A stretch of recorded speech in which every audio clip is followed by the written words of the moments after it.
சசிகலா வெளியில் காட்டப்படுகிற பிம்பம் தானே தவிர வாக்கு எண்ணிக்கை நாளில் தான் சசிகலா யாருன்றது தெரிய வரும்.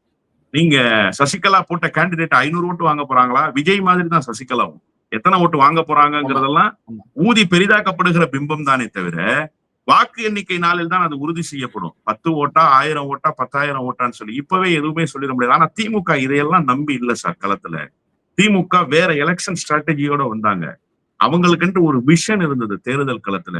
உண்மையிலேயே இந்த தேர்தலை மிக நேர்த்தியாக அணுகி வியக்க வைக்கிற அளவுக்கு தேர்தல் பணியை செய்தது யாருன்னா திராவிட முன்னேற்ற கழகம் தான்.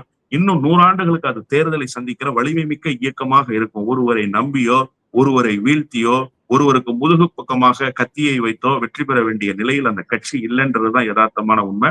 சசிகலா ஃபேக்டர் பெரிய அளவுல அதிமுகவை பாதிச்சிருக்காது அப்படின்னு நான் நினைக்கிறேன். ஒருவேளை அது பாதிப்புக்குள்ளாக்கி இருந்தால் சசிகலா வெற்றி பெற்று விட்டார் என்றுதான் பொருள் கொள்ள வேண்டும். ஆனா ராமதாஸ் ஃபேக்டர் அன்புமணிக்கு எதிராக நிச்சயமாக இருக்கும்.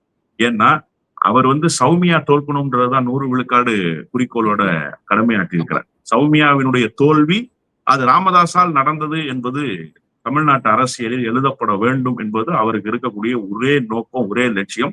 அதற்கு அதிதீவிரமாக கடமையாற்றி இருக்கிறார்கள் தான் நான் பாக்குறேன். நிச்சயமாக சௌமியா ராமதாஸ் வீழ்த்திடுவார். சௌமியா அன்புமணி கூட்டணியை ராமதாஸ் வீழ்த்திடுவார். ஆனா எடப்பாடி பழனிசாமியினுடைய தலைமையை சசிகலாவால் வீழ்த்த முடியுமான்றத தேர்தல் முடிவு அறிவிக்கப்படுகிற நாள் தான் உணர்த்தும்.